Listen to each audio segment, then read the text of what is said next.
General Bajwa के इल्ज़ाम का जवाब। तहरीर हामिद मीर। एक नहीं बहुत से दोस्त मुझसे नाराज़ हो चुके हैं। उनकी शिकायत ये है कि आप उन लोगों की गिरफ्तारियों की मजम्मत क्यों कर रहे हैं जिन्होंने आप पर झूठे इल्ज़ामात लगाए और आप पर पाबंदियों की हिमायत की। अर्ज़ किया कि इमरान खान के दौरे हुकूमत में मुझ पर पाबंदी लगाना और मुकदमे कायम करना गलत था, तो शहबाज शरीफ के दौरे हुकूमत में ये पाबंदियाँ और मुकदमे जायज़ कैसे हो सकते हैं। दोस्त कहते हैं कि आप आज़ादी सहाफ़त की जंग लड़ रहे थे।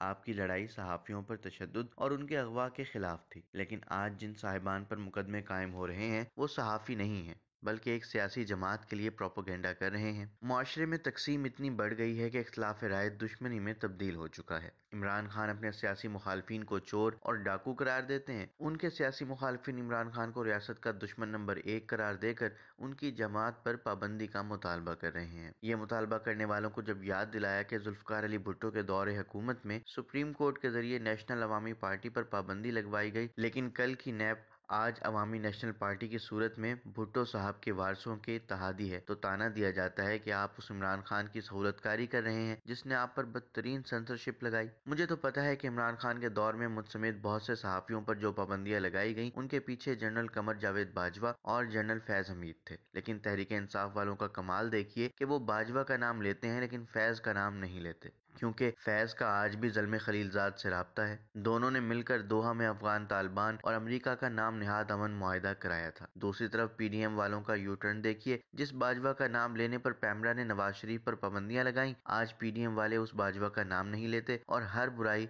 सिर्फ जनरल फैज़ के खाते में डाल देते हैं। हर कोई अपनी अपनी पसंद का सच बोलता है और चाहता है कि सहाफ़ी भी उसकी मर्जी का सच बोलें। अगर कोई सहाफ़ी तहरीक इंसाफ की मर्जी का सच नहीं बोलता तो वो लिफाफा है। कोई सहाफ़ी पीडीएम की मर्जी का सच ना बोले तो वो इमरान खान का सहूलतकार है। मुझ जैसे सहाफ़ी से सिर्फ तहरीक इंसाफ और पीडीएम के कायदीन नहीं बल्कि जनरल बाजवा भी नाराज़ हैं। कल एक हमदम देरीना ने बड़े तंज भरे अंदाज में कहा कि जनरल बाजवा ने तुम्हें इमरान खान और शेख रशीद अहमद की तरह झूठा करार दे दिया है, लेकिन जब भी उस बाजवा के खिलाफ कोई कानूनी कार्रवाई हुई तो तुम उसकी हिमायत में भी खड़े हो जाना। दोस्त का ताना सुनकर मैं सोच में पड़ गया।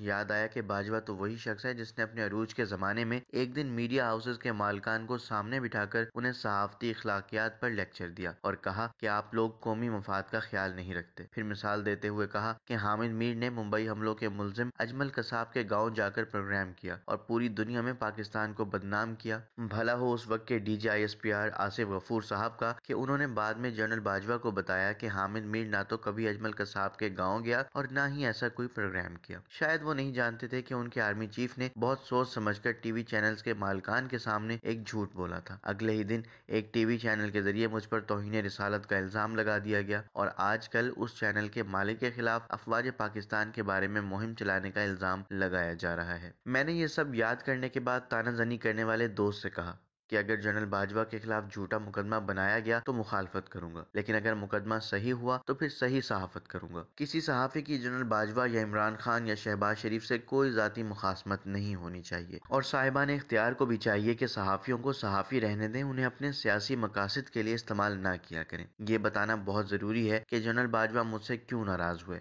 और उन्होंने मुझे राह रास्त पर लाने के लिए तौहीन रिसालत के इल्ज़ाम का इस्तेमाल क्यों किया। जनरल बाजवा को मैं उस ज़माने से जानता हूँ जब वो ब्रिगेडियर थे।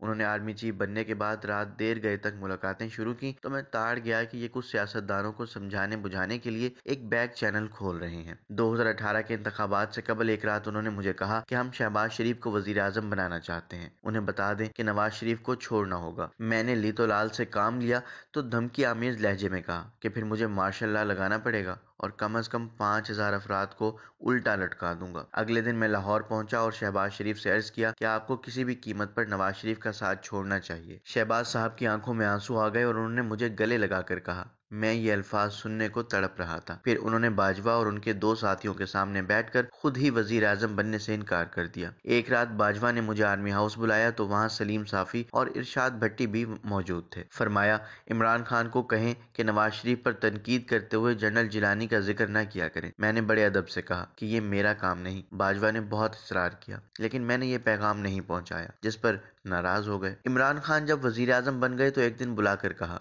वजीर आजम से कहें असद उमर को वजारत खजाना और उस्मान बुजदार को वजारत आला से हटा दें। मैंने कहा, ये मेरा काम नहीं। वहाँ एक और सहाफी दोस्त मौजूद था। अगले दिन उसने ये पैगाम पहुंचा दिया और खान साहब ने असद उमर को वजारत खजाना से हटा दिया। बातें तो बहुत हैं, لیکن آخری بات سن لیجئے۔ اپریل 2021 میں ابصار عالم پر قاتلانہ حملہ ہوا تو باجوہ نے مجھ سمیت 2 درجن صحافیوں کو سامنے بٹھا کر کہا کہ ابصار عالم پر حملے کی وجہ ان کی غیر نصابی سرگرمیاں تھیں۔ اس قسم کا الزام دیگر صحافیوں پر بھی لگ چکا تھا۔ ہم نے ایک زخمی ساتھی کے بارے میں باجوہ کی ہرزہ سرائی پر ناگواری کا اظہار کیا۔ یہ وہ ابصار عالم تھے جن کے پاس میجر جنرل ریٹائرڈ اعجاز امجد اپنے داماد کو آرمی چیف بنوانے کے لیے سفارشوں کے ساتھ آتے تھے۔ ابصار عالم، فواد حسن فواد اور عرفان صدیقی نے باجوہ کی سفارش کی۔ ان تینوں کے ساتھ جو ہوا اسے محسن کشی کے سوا کیا کہا جا سکتا ہے؟ بہرحال اگر کبھی باجوہ پر جھوٹا مقدمہ بنا تو میں اس کی حمایت نہیں کروں گا۔ میرے اور ان میں بہت